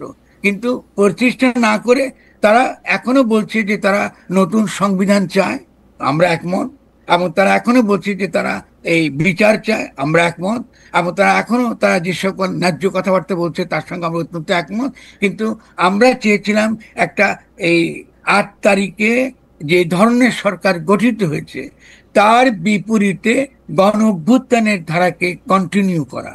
তারা সরকারে গেছেন, সরকারে যখন গেছেন আমাদের কোনো আপত্তি নাই, কিন্তু সরকারে গিয়ে মন্ত্রী হিসেবে তারা সফল হন নাই। একজন তরুণ সারা জীবন পরিশ্রম করে একজন মানুষ একটা মন্ত্রী হবার জন্য, যেহেতু সে দেশের সেবা করতে পারে ওই মন্ত্রিত্বের ক্ষমতা নিয়ে, এবং সে করতে পারে। এটা না করে তারা মন্ত্রিত্ব ছেড়ে দিয়েছেন, এবং মন্ত্রিত্ব এই যে মন্ত্রণালয়গুলো পরিচালনার ক্ষেত্রে আমরা বাইরে থেকে দেখছি আন্তরিকভাবে পেশাদারিত্বের সঙ্গে এটা তারা করেন নাই। এটা তরুণদের জন্য অত্যন্ত ক্ষতিকর হবে আগামী দিনে। তার মানে তরুণরা একটা মন্ত্রণালয় চালাতে পারে না, এটাই তারা প্রমাণ করলেন। এটা তো ক্ষতি করবে, কারণ আপনাকে তো শেষাবধি রাষ্ট্র আপনাকে চালাতে হবে। তারপর যে তরুণরা গণঅভ্যুত্থান করেছে এদের পক্ষে এরপর আবার মন্ত্রী হওয়া কি করে মন্ত্রী হবেন? আপনি তো মন্ত্রণালয় চালাতে পারেন না, এবং আপনি ছেড়ে দিয়েছেন। আমি যে নাই, ছেড়ে দিতে ভালো, এটা আমি প্রশংসা করি, এটা তার নৈতিকতার প্রশংসা করি। কিন্তু যদি তরুণদের যদি মন্ত্রণালয় চালাবার যোগ্যতা তার অর্জন না করে, এটা তো আমার জন্য আর বড় ক্ষতির ব্যাপার। কারণ আমার তো বয়স হয়েছে, ওদেরকে তো এই রাষ্ট্র চালাতে হবে, ফলে এদেরকে তো শিখতে হবে, ভুল ত্রুটি সহ শিখতে হবে। ফলে মন্ত্রণালয়ে যে মন্ত্রণালয় তো তামাশা করার ব্যাপার না, মন্ত্রণালয় তামাশা করার ব্যাপার না। এটা একটা প্রশাসন, এটা একটা মন্ত্রণালয়, এটা একটা একটা একটা একটা বিশাল একটা ক্ষেত্র রাষ্ট্রের, যেটাকে পরিচালনা করার দক্ষতা আছে। আপনি সেক্রেটারিদের উপরে আপনি তাদেরকে পরিচালনা করার দক্ষতা অর্জন করার বিষয় আছে, শেখার বিষয় আছে। ফলে আমরা ইতিমধ্যে যদি তিনজন যদি মন্ত্রী তারা যদি এখানে আসতেন, ভালোভাবে সফলভাবে করতেন, আমরা তিনজন নতুন নেতা, জাতীয় নেতা পেতাম, তিনজন জাতীয় নেতা পেতাম। আচ্ছা, এটা এই জাতীয় নেতা থেকে আমরা এটা পরিষ্কার। আমি ইসলামী দলগুলো, যদি ইসলামী শাসনতন্ত্র আন্দোলন খুব ছোট করে বলেন, যে ইসলামী শাসনতন্ত্র আন্দোলনের এই গণ অভ্যুত্থান সফল হওয়ার পরে, যেটা 5 তারিখ, তারপর থেকে 1 বছরের বেশি সময় পার হয়েছে, তাদের অবস্থানটা আপনি কি মনে করেন? আপনি আমাকে ন্যায় বা ন্যায্য আমি আর বলতেছি না, মানে আপনি ইসলামী দলগুলো, আপনি যখন ইসলামী দল বলেন, তখন আমি দেখেছি ইসলামী দলগুলো যখন মাজার ভাঙা হয়েছিল, তাদের কোনো অবস্থান আমরা দেখিনি। মাজারগুলো যখন ভাঙা হয়েছিল, তখন তারা কিন্তু এই আমাদের স্মৃতি ক্ষেত্র, মানে অত্যন্ত সরল একটা রূপ, মানে গণরূপ। কারণ মাজারে আপনি আস্তিক, নাস্তিক, হিন্দু, মুসলমান, বৌদ্ধ, খ্রিস্টান যে কেউ যেতে পারে। এবং সংস্কৃতির দিক থেকেও সেটা এমন একটা সংস্কৃতি যেটা আপনাকে আল্লাহর নিকটবর্তী করে, মানে এমন সংস্কৃতি যেটা অলওয়েজ হয় আল্লাহ বন্দনা, নবীর বন্দনা, ধর্মীয় গানগুলো এখানে অতিরিক্ত গাওয়া হয়, যেগুলো আধ্যাত্মিক জায়গা, ক্ষেত্র জায়গা। দেখা গেছে এই ইসলামী দলগুলো ইসলাম বলতে যেটা বোঝে, আর আমরা সাধারণ মানুষ ইসলাম বলতে যেটা বুঝে, এর মধ্যে আকাশ এবং পাতাল ব্যবধান রয়েছে। 2 নাম্বার হলো ইসলামপন্থী দলগুলো এই যে যারা মাজারে যায়, বা যারা নামাজ কালাম পড়ে, বা যারা আপনার ইবাদত বন্দি করে, একই সঙ্গে যারা এই একটা সমাজে সকলের সঙ্গে সহাবস্থানের সঙ্গে থাকতে চায়, এই বৃহৎ জনগোষ্ঠীর সঙ্গ থেকে তারা কিন্তু বিচ্ছিন্ন। ফলে আমরা দেখেছি, এটা প্রমাণিত হয়ে গেছে, তাদের তাদের কোনো অবস্থান আমরা কিন্তু দেখিনি। 2 নাম্বার, আমরা দেখেছি তারা মুখে ইসলামপন্থী বলছে, কিন্তু তারা এখনো গাজায় ফিলিস্তিনিদের পক্ষে লড়াই করবার জন্য বাংলাদেশে একটা শক্তিশালী আন্দোলন করতে তারা চাইছে না। না চাইবার একটা বড় কারণ হলো এই, তারা সকলে চায় না মার্কিন যুক্তরাষ্ট্রে রুষ্ট করতে। কারণ তাদের ইচ্ছা আগের মতোই যে মার্কিন যুক্তরাষ্ট্রে তাদেরকে ক্ষমতায় বসাবে এবং আগামী দিনে তাদের ক্ষমতায় রাখতে সহায়তা করবে। ফলে ইসলামপন্থীরা আদৌ ইসলামপন্থী কিনা, এটা তো তর্কের বিষয়। আপনি ইসলাম বলতে আপনি কি বুঝেন, আর আমরা স্বাধীন মানুষ কি বুঝে, এটা তর্কের বিষয়। কিন্তু ফরাদ ভাই, মানে আপনি কিন্তু এই তর্ক বা এই যুক্তি প্রদর্শন জারি রেখেছেন, মানে আমার জ্ঞান বুদ্ধিমতে 30-35 বছরেরও বেশি, একই কথা। কিন্তু আপনি কিন্তু যারা ইসলাম পন্থাটা নিয়ে যাদের আঁকড়ে আসেন, তাদের আপনি খারিজ করে দিতেছেন না, তাদের বলতেছেন এটা তর্ক করতে হবে, কিন্তু তারা কিন্তু আপনাকে খারিজ করে দিচ্ছে, বলতেছে যে ইসলামের কোনো ভার্সন নাই, ইসলামের কোনো মানে এডিশন নাই, ইসলামের কোনো সুগার কোটেড কোনো রকম রূপ নাই, এবং যেইটা বই খাতায় নাই ওইটা ইসলাম না। এবং আপনি যেটা মাজার কেন্দ্রিক যেটার কথা বলতেছেন, এটাতে মনে হয় আপনি সবচেয়ে বেশি সমালোচিত হইতেছেন মনে হয়। না, অসুবিধা নেই, আমি তো সমালোচিত হবই, কারণ আমি সাধারণ জনগোষ্ঠীর পক্ষে কথা বলি। আর তারা যে ইসলামের কথা বলে, এটা আদৌ ইসলাম কিনা তার সাথে আলোচনার বিষয় হবে। ইসলামের বই খাতা কি? তারা কথা কথা বলে দলিল, তো দলিল মানে কি? ইসলাম তো ওই আকারে এসছে, দলিল আকারে। হাদিস তো ইসলামে হাদিস আমি পড়বো অবশ্যই, কিন্তু হাদিস তো আমার জন্য বাধ্যতামূলক কিছু নেই। আর কোরআন তো নিজেকে কখনো আইনের বই বলে নাই। দাঁড়ান, আপনি তাদেরকে তো আমি যে প্রশ্ন করেছি সে প্রশ্ন উত্তর দিয়ে তো এটা শেষ হয়ে যায়। কোরআন তো নিজেকে কখনো আইনের বই বলে নাই। কোরআন বলছে হুদাল্লিল মুত্তাকিন, যারা সত্যিকার অর্থে আত্মসমর্পণকারী, তাদের জন্য পরামর্শের বই কোরআন। তো তারা কোথায় আইন খুঁজেন কোরআনের মধ্যে? কোরআন তো এটা বলে নাই। আর শুধুমাত্র তাই না, ইসলাম আরো অনেক মহৎ। ইসলাম হচ্ছে উচ্চ স্তরের ধর্ম। এই ধর্মটা কি দাবি করে? যে মানুষ মাত্র আল্লাহ খলিফা, তাকে প্রতিনিধি আকারে দুনিয়া পাঠানো হয়েছে। তার মানে হচ্ছে তাকে আমি প্রজ্ঞা দিয়ে, বুদ্ধি দিয়ে, জ্ঞান দিয়ে পাঠিয়েছি দুনিয়ায়। আপনি যখন মায়ের পেট থেকে আসেন, আপনি কি বগলে কোরআন নিয়ে আসেন, নাকি প্রজ্ঞা নিয়ে আসেন, বুদ্ধি নিয়ে আসেন? এগুলো নিয়ে আপনি আসেন। আল্লাহ তো দিয়েছে আপনাকে সমস্ত কিছু। এই প্রজ্ঞা, বুদ্ধি, জ্ঞান নিয়ে তো আপনি কোরআন পড়বেন। তো আপনি যখন কোরআনকে আপনি ব্যবহার করেন, মানুষের প্রজ্ঞা, বুদ্ধি, তার যে প্রেম ভালোবাসা এইসবের বিরুদ্ধে বিপরীতে, এটা কি ইসলাম? না, এটা কোন ইসলাম? কিন্তু নবীতে কিন্তু কিন্তু ফরহাদ ভাই, নবীতে এটা করে। কিন্তু ফরহাদ ভাই, আমি আপনি আমি আমি আমি আপনার সাথে থিওলজিক্যাল তর্কে যাব না, কিন্তু আমি যদি আপনাকে বলি, না, আমি থিওলজিক্যাল তর্ক করছি না, না, আমার প্রশ্নটা যদি আমি শুধু বলি যে ব্যাপারটা হচ্ছে এরকম, যদি আপনি মানে আমাদের যারা এটা বলেন তারা বলেন যে প্রফেট হযরত মুহাম্মদ সাল্লাল্লাহু আলাইহি ওয়াসাল্লাম যখন মারা যান তখন তাকে প্রশ্ন করা হইলে বা তিনি অন্য প্রসঙ্গে নানাভাবে এটা বলতে চেষ্টা করছেন যে তোমাদের জন্য আমি এই গাইডলাইনটা আল্লাহ তোমাদেরকে আমার মাধ্যমে তোমাদেরকে দিয়ে গেছে, this is the complete guideline. তো বলুন, আপনি বলেন না কি বলেছে, কি দিয়েছে আল্লাহ? আল্লাহ আমাদেরকে এই যে গাইডলাইন, তুমি এটা কমপ্লিট এটা ফলো করতে পারো।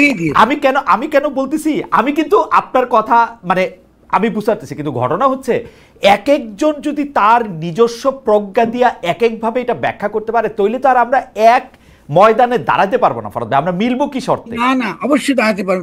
তাহলে ওয়েস্টার্ন সিভিলাইজেশন কি করে টিকে আছে? ঠিক আছে, এই লুথারান চার্চ, এই ক্যাথলিক, মানে ওরা যদি ধর্মের মধ্যে তো 100 বিভেদ। না না, এটা তো আপনি একদম, আমি আমাকে উত্তর দিতে দেবেন। জি, আমি উত্তর দিবেটা হচ্ছে এই যে প্রথমত হলো যে 100 জনের তো তাদের ব্যক্তিগত ইচ্ছা অনিচ্ছা দ্বারা তারা ঠিক হবে না। আপনার মধ্যে যে বুদ্ধি আছে, যে প্রজ্ঞা আছে, যে যে যে যে তর্কের যে আপনার যে ক্ষমতা আছে, এর দ্বারাই তো সামষ্টিক অভিপ্রায়টা তৈরি হয়।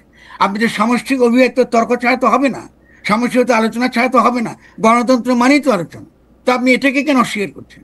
আপনি কিন্তু ফরহাদ ভাই, আপনি নিজেও এখানে দীর্ঘ সময় কাটাইছেন, এখানে তো 137টা ক্যাথলিক চার্চ, 137 এই লুথারেন, এই সেই, এবং তারা কিন্তু পরস্পরকে খুব ভালোবাসে, ব্যাপারটা এরকমও না।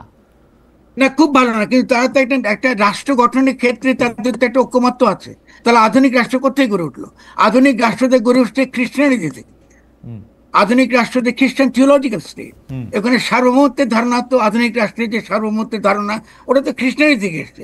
ইসলামের তো রাষ্ট্রের সার্বভৌমত্বের কোনো ধারণাই নাই। তাহলে ওনারা কি রাজনীতি করতেছে? আপনি যদি রিয়েলি তারা ইসলামপন্থী হতেন, তাহলে কি করে রাষ্ট্র সার্বভৌম এটা তারা কি করে এটা তারা মানেন? আর তারা যে আল্লাহ সার্বভৌম বলেন, তারা তো রাষ্ট্রবিরোধী। তো তারা তো একটা অলরেডি একটা কন্ট্রাডিক্টরি পজিশনে গিয়ে রাজনীতি করছেন, এটা তো হবে না। আপনি যে জন্য ইসলাম হলো সবচেয়ে সবচেয়ে অগ্রসর একটা রাজনৈতিক ধর্ম, কারণ সত্যিকারের সঠিক রাজনৈতিক দিশা দেওয়ার জন্য ইসলাম আপনাকে যথেষ্ট পরিমাণ তার যে থিওলজিক্যাল প্রপোজিশন বলেন, ফিলোসফিক্যাল প্রপোজিশন বলেন, ইসলামের মধ্যে নিহিত রয়েছে। নবীর জীবনে নিহিত রয়েছে। নবী কি হীরা গুহায় বসে বসে সারা জীবন বন্দী করে কাটেছেন নাকি? তিনি কি যুদ্ধ করেন না? তিনি কি আপনার রাষ্ট্র প্রশাসন পরিচালনা করেন না? তার বিবিরা কি তার মসজিদের কোণায় ছিল না? আপনি মেয়েদেরকে মসজিদ থেকে বের করে দিচ্ছেন, মেয়েদের সম্পর্কে যেসব কথাবার্তা বলছেন, এটা কি নবীর চরিত্রের সঙ্গে যায়? আপনি ইসলামের সঙ্গে যায় এগুলো আপনি আরব ট্রাইবাল কতগুলো রিলিজিয়ানকে আপনি নিয়ে আসে বলতেছেন এগুলো ইসলাম। এটা কিসের ইসলাম? আপনি তো এটা হবে না। ইসলাম তো পরকালের জন্য আসে নাই।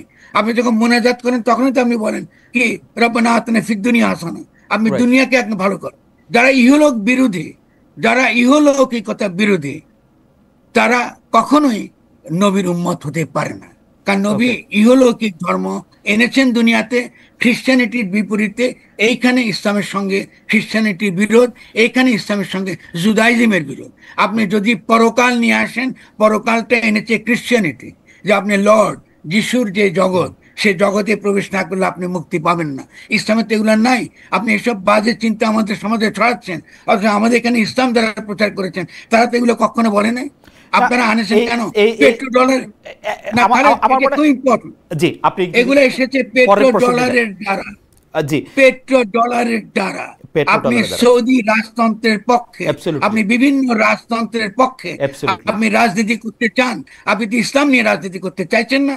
ইসলাম নিয়ে রাজনীতি যদি করেন তাহলে অবশ্যই আমরা সকলে বসে বাংলাদেশে একটা ছোট করে এই প্রসঙ্গে একটা শেষ কথা, যে ফরহাদ ভাই আমাদের একজন দর্শক, ইনি আপনাকে প্রশ্ন করেছেন যে ওনার নাম সোহেল সাদি। ফরহাদ ভাই, আপনি এই উত্তরটা বেশি এটা লম্বা করেন না, খালি প্রশ্নটা, আমি অন্য প্রসঙ্গে চলে গেলাম, প্রশ্নটা গুরুত্বপূর্ণ মনে হইলো বলে আপনার কাছে প্রশ্ন করতেছি। যে উনি প্রশ্ন করতেছেন যে তিনি যে ইসলামের কথা বলেন, অর্থাৎ আপনি যে ইসলামের কথা বলেন, সেই ইসলাম তিনি কার কাছ থেকে শিখেছেন? তার ইসলাম শেখার উৎস কি? আমার ইসলাম শিখা, আলহামদুলিল্লাহ, আমার ইসলাম শিখার উদ্দেশ্য হচ্ছে মুহাম্মদের জীবন। উৎস ভাই, সোর্স। উৎস মানে উদ্দেশ্য, কোরআন তো একটাই। সোর্স, কোরআন তো একটাই। জি, কোরআন তো দুইটা না। আচ্ছা, ফলে কোরআনকে আমি পড়তে পারবো না। আমি যদি কোরআনই পড়তে না পারি, কেন কোরআনকে বোঝার যে ক্ষমতা, সে বোঝার ক্ষমতার জন্য যে আপনার মনের যে তৈরি করা, মনের যে যত্ন, যেটাকে আমরা আধ্যাত্মিকতা বলি, আধ্যাত্মিকতা সহজ মানে হলে মনের যত্ন করা। ফলে সেই কোরআনকে বোঝার জন্য মনের যে যত্ন, সেই যত্নটা আমি করি। সেই যত্নটা কি? অপরের প্রতি ভালোবাসা, অপরের প্রতি প্রেম। কেউ যদি আমার চেয়ে এটা ভিন্ন কথা বলে, তার সঙ্গে কথা বলে, সুন্দরভাবে কথা বলে, এটা মীমাংসা করা। কিন্তু আপনি তো আমার উপর চাপিয়ে দিতে পারেন না। আপনি ওকে। তো বলেন যে এই আইনিও একমাত্র কোরআনে আছে, কিন্তু এটাই আল্লাহ বলছে। আপনি কথা কথা আমাকে বলেন এটা আল্লাহ বলছে। এটা বলাইতে তো আপনি অলরেডি কুফরি করে ফেলছেন। আল্লাহ তো আপনার কিছু বলে নাই। আমরা যা বলছে তার নবীকে বলেছে, অর্থাৎ কোরআনে আছে। আপনি এবার এরকম বুঝেছেন এটা বলতে পারেন। আমি তো বলি যে আমি কোরআন বলে যেটা বুঝেছি এটাই বলতেছি। আমি যে ওকে। দাবি করছি না আমার ব্যাখ্যা একমাত্র ব্যাখ্যা। আপনি যুক্তির সঙ্গত আমাকে আমাকে নাকচ করে দিন, আমি মেনে নেব। কিন্তু কিন্তু আচ্ছা, এইটা নিয়ে আসলে কথা বলা খুব ইন্ট্রিগিং, কিন্তু অনেকেই বলতেছেন যে এই বইটা আমরা পড়তে শুরু করছি আগে বিশ্বাস হয় না, যুক্তি দেওয়া বিবেচনাটা তো আমার পরের, আমি তো আগে এটাতে বিশ্বাস করবো, আমি এটা আমার প্রভুর নামে পড়বো, আমি এটাতে বিশ্বাস ইসলামের, স্থাপন করবো তাহলে। আচ্ছা আমি এখন আপনাকে আরেকটা আরেকটা কথা বলি পরিষ্কার। জি। ইসলামে বিশ্বাস বলে কোনো শব্দ নেই। আচ্ছা। ইসলামে আছে ইমান। ইমানের বিশ্বাস এক কথা না। শুনুন, এইভাবে যে শব্দার্থ বদলিয়ে দিয়ে আমরা পুরো ধর্মকে বদলাই ফেলে। এ, বিশ্বাস আছে ক্রিশ্চিয়ানিটি। আচ্ছা। আপনি যখনই বিশ্বাস বলবেন আচ্ছা। Then you are a Christian. আচ্ছা, ইমান আর ইসলামে বিশ্বাস বলে কিছু নেই, মানে ধরে এক কথা না। ধর না, তাহলে এটা একটু আরেক লাইন একটু বলেন ফরাদ ভাই, যখন এটা আলিফ লাম মিম যা জালিকাল কিতাবু রাইবা, ওইটা যখন বলা হইতেছে তখন এটা আমাকে তার উপরে বিশ্বাস রাখতে বলা হচ্ছে না, মানে আপনি না, বিশ্বাস মানে সেমেন্টিক এই তর্কটা বইয়ে বাদ থাক না, মানে। কেন? এটা এটা ভিন্ন জিনিস। আর কোরআন নিজের সম্পর্কে বলতেছে জি। যা আমি এখানে যা যা বলতেছি এটা মিথ্যা না। এটা ওকে। তো বিশ্বাসের ব্যাপার না। তো এটা তো বিশ্বাসের ব্যাপার, কিচ্ছু নাই ওখানে। ও আমাকে আপনি ও কি আমাকে যদি ও আমাকে এটার উপরে ওর ওর ওর কথার উপরে ও আমাকে আস্থা রাখতে বলতেছে, তো মানে এটাকে আমি না কিভাবে না, বলবো? কোথায় এই এই শব্দের মধ্যে নাই তো। এই আপনাকে শব্দই নাই, আস্থা আচ্ছা রাখতে তো ঠিক আছে, মানে নো। আপনাকে আপনাকে কোরআনটা পাঠিয়েছে আল্লাহর ওহী হিসেবে, কোনো ওকে। দলিল আকারে না। ওকে। দলিল আকারে। দুই আচ্ছা। নাম্বার, হ্যাঁ। আপনাকে সূরা বাকারায় পরিষ্কার বলছে আপনি প্রতিনিধি, আল্লাহর খলিফা। আপনি কোরআন বুঝবার সমস্ত ক্ষমতা আপনার আছে। আপনার কোনো তফসির তৃতীয় ব্যক্তির থেকে ব্যাখ্যা আচ্ছা। জানার তো দরকার নেই। এ আপনি এ এ আপনি পড়তে পারেন কেন? এই যে এখন আপনি আপনার বুদ্ধি প্রজ্ঞা সব বাদ দিয়ে আমার মনে হয় যে বাংলাদেশের আলেমরা যারা আছেন, যাদেরকে আমরা বিভিন্ন শিক্ষা প্রতিষ্ঠানে শিক্ষকতা করতে দেখতেছি, তাদের অনেকেই আপনার সাথে এই জায়গাটায় বিরোধিতা করেন বা আপনার মতো। করুন। হ্যাঁ। কিন্তু কিন্তু কিন্তু আমরা একটু আগাই। আমরা এই যে রাষ্ট্র যাওয়ার পর আপনি যদি এই পর্যায়ে একটু খালি শেষ প্রসঙ্গে, ন্যায্যতা বা অবস্থানের প্রসঙ্গে, সেটা হচ্ছে সোশ্যাল মিডিয়া ইনফ্লুয়েন্সাররা যারা খুব মানে আমাদেরকে প্রভাবিত করতেছেন, তাদেরকে আপনি আসলে কীভাবে দেখেন? আমাদের দর্শকরা ডক্টর পিনাকি ভট্টাচার্যের কথা বলছেন জনাব ইলিয়াস হোসেনের কথা, তারা যেহেতু অনেক ইনফ্লুয়েন্সিয়াল, তাদের অবস্থানটা আপনি কীরকমভাবে দেখেন? তারা তিনজনই আমার অত্যন্ত ঘনিষ্ঠ বন্ধু। ডক্টর কনক স্যার আছেন, জি, তার কথাও মনে হয় আপনি বলতেছেন। জি কনক স্যার তো জি আছেন জি বটে। জি। কনক স্যার আর বলুন, ইলিয়াস বলুন, কি পিনাকি, এরা অত্যন্ত বন্ধু। এবং আমি তাদের অবদান, আমি মনে করি তাদের অবদান ছাড়া এই গণঅভ্যুত্থান হতো না। এটা অসম্ভব ছিল। ওকে। তবে সেটা হচ্ছে যে আমাদের পার্থক্যটা, যেহেতু তারা আমরা একসঙ্গে থাকি না, একসঙ্গে আলোচনা করতে পারলে এটা আরো সুন্দর করে বেরিয়ে আসতো। যাতে আমরা আমাদের যার যার অভিজ্ঞতা, অবস্থানের জায়গা থেকে অনেক বিষয়ে আমরা কথা বলেছি। হয়তো আমাদের তথ্যের বুঝতে পারছি যে তার যে উষ্মা, তার যে সমালোচনার যুক্তিটা আমি বুঝতে পারি। কিন্তু আমি এর বৃহত্তর একটা পটভূমিতে আমি মনে করি যে আমরা ব্যক্তিকে হেয় করে মন্তব্য করার পক্ষে না। এটা রাজনীতির দিক থেকে এটা আমাদের খুব ফলপ্রসূ হয় না। এটা আমি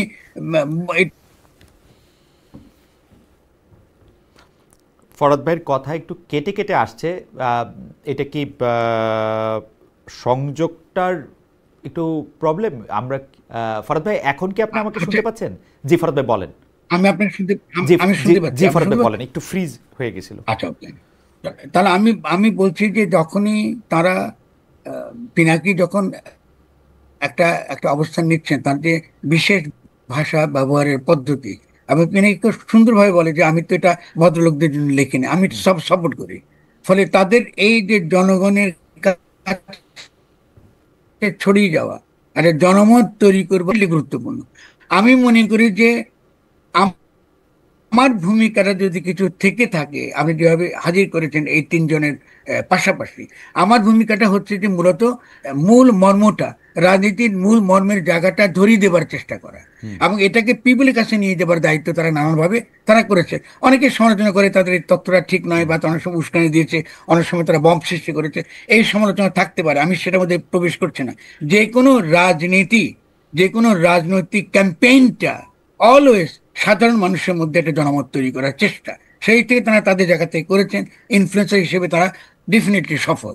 আমি বলি যে এখন আমাদের কাজটা হচ্ছে যে আমরা একটা কম্প্রিহেন্সিভ একটা একটা বাংলাদেশকে গঠন করবার জন্য একটা কম্প্রিহেন্সিভ, আমি পুরনো ভাষা ব্যবহার করছি, রণনীতি এবং রণকৌশল আমরা তৈরি করতে পারি কিনা, যাতে পিনাকি বলুন, কি ইলিয়াস বলুন, কি আমাদের কনক সারার বলুন, এবং আমরা এখানে যারা আছি, আমরা মিলিয়ে একটা একটা রণনীতি এবং রণকৌশল, একটা যে নীতি, আমরা কি চাই, আমরা এই নতুন রাষ্ট্র গঠন করতে চাই, সেই রাষ্ট্রের রূপটা কেমন হবে, সেটা ওকে একটা আলোচনার ব্যাপার আছে। ওকে তারপরে আসবে কৌশলের প্রশ্ন, ওকে এটা আমরা কি করে বাস্তবায়িত আমি করব। আমি এই জায়গায় যদি আমরা এইটা আমার পৌঁছাতে পারি, এইটা এটা আমার একটা বিরাট।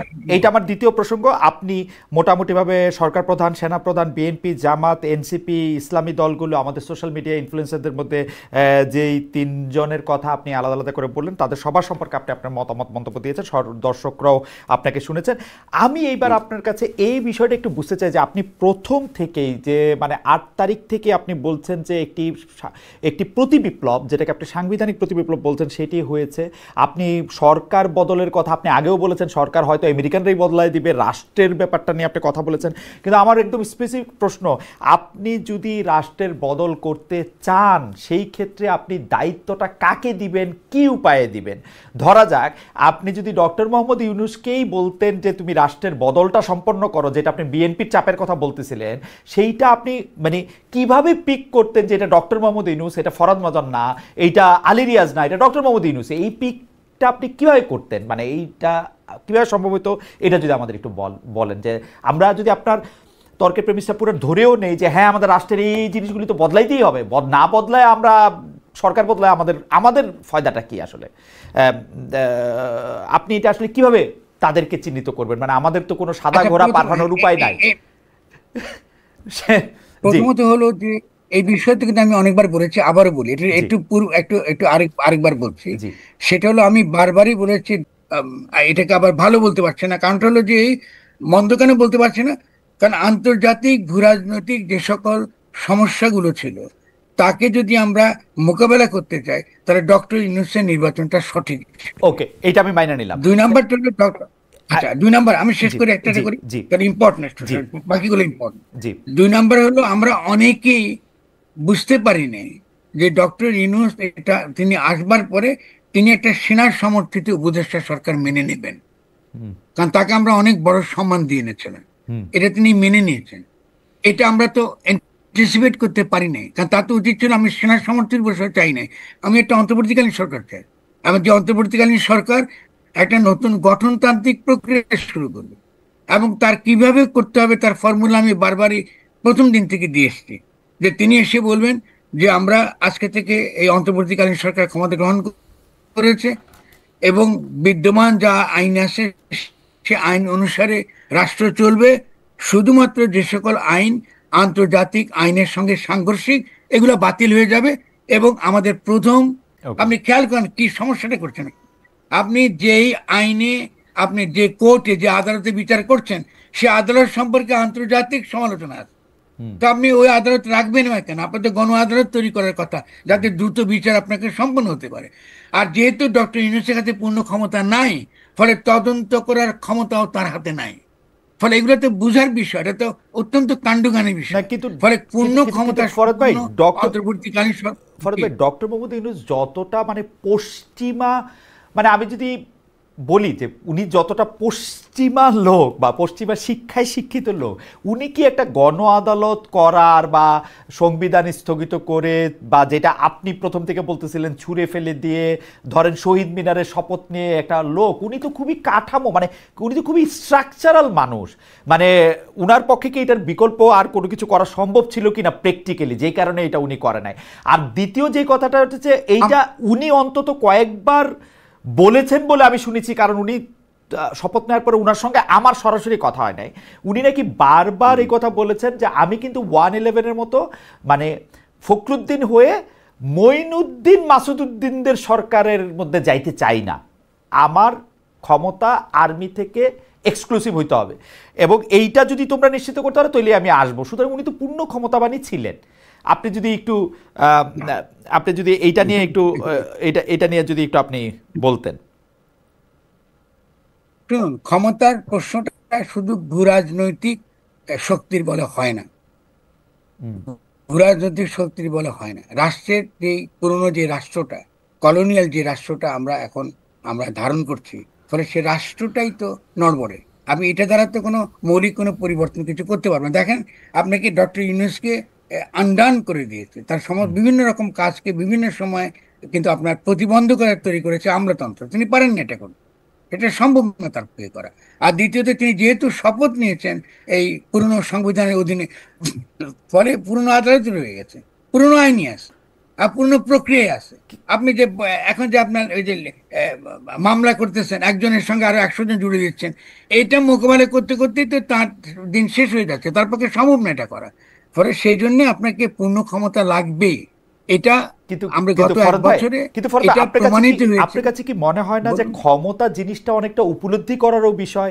ডক্টর মোহাম্মদ ইউনূস যেহেতু রাজনৈতিক দলের বা মানুষের সমর্থনটা সেইভাবে উপলব্ধি করতে পারেন না, সেজন্য যতই আপনি তারে ক্ষমতা দেন তিনি আর ক্ষমতাবান হইতে পারবেন না। এই কারণেও একটা দলের বা গোষ্ঠীর আসা উচিত না, যারা নির্বাচন দিয়ে বা জনগণের ক্ষমতা দিয়ে আসে, আমার আপনার ইচ্ছার ফলেই শুধু বৈশা গেল, এটা হয় না। মানে আমি বলতে চাইতেছি, ডক্টর মোহাম্মদ ইউনূস যদি একটা পলিটিক্যাল পার্টি 50 লাখ বা 50 কোটি ভোট নিয়ে আসতেন, তিনি অনেক বেশি স্ট্রং হইতেন কিনা। আমি তো তারা অনেক দুর্বল দেখি প্রথম দিন থেকেই। মানে এইটা তাহলে তো আওয়ামী লীগই ক্ষমতা থাকতো। ধরেন আপনি এইগুলা পলিটিক্সে খুব ভালো তর্ক না, জি, তাহলে তো আওয়ামী লীগই তো ক্ষমতায় থাকতো। না, তার আওয়ামী লীগ চেয়ে তো বড় শক্তিমান আওয়ামী লীগ কিছু তো মানুষের ম্যান্ডেট নিয়ে আসে নাই ভাই। শক্তি গত বলতে 15 আপনি বছর তো নাই আওয়ামী লীগের ম্যান্ডেট জনগণের।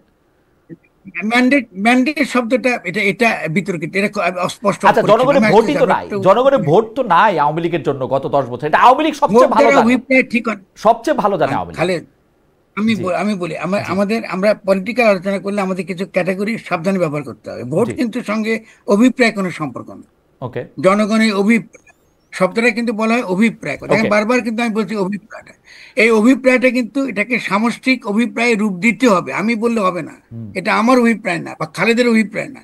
আমরা যে তর্ক বিতর্ক করছি, এটা কিন্তু রাষ্ট্র গঠন প্রক্রিয়ার অংশ। এটা মনে রাখেন, আপনি কিন্তু ইতিমধ্যেই কিন্তু কন্ট্রিবিউট করছেন ওটা। কারণ আমি যে কথা বলছি এটা জনগণ শুনবে। আপনি যতগুলো এই শো করেন, জনগণ শুনছে। এর মধ্যে দিয়ে কিন্তু তার একটা ইচ্ছা, একটা অভিপ্রায় কিন্তু গড়ে উঠছে। ফলে গণতন্ত্র সম্পর্কে তার যে ধারণা, সে ধারণাটা বদলাতে হবে।